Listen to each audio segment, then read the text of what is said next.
Hello friend, welcome to JaiTech. In today's tutorial I'm going to show you how you can delete your TikTok history. So before we get started, if you are new at here, please hit the subscribe button and press the bell icon button for upcoming videos notifications.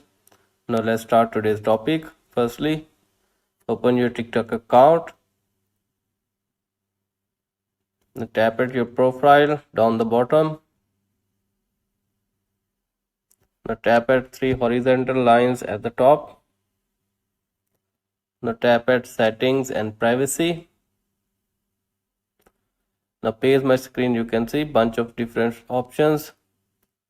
Now just focus on activity center. Simply tap at activity center. Now page my screen, you can see watch history, comment history, search history, manage post visibility. Now simply tap at your watch history. Now page my screen, you can see all these my watch history will be available at here. Now if you want to clear it, simply tap at select. Now down the bottom you can see option select all watch history. Now tap at here.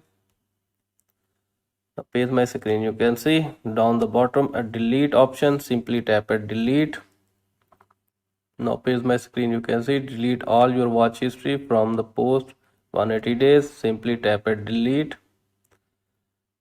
Now page my screen, you can see like this you can easily clear your watch history at your TikTok accounts. I hope this video is helpful for you. If the video is helpful for you, please like it, share it, and finally don't forget to subscribe my YouTube channel too and press the bell icon button for upcoming videos notifications. And if you have any question related to this or other, please comment me below. Thanks for watching.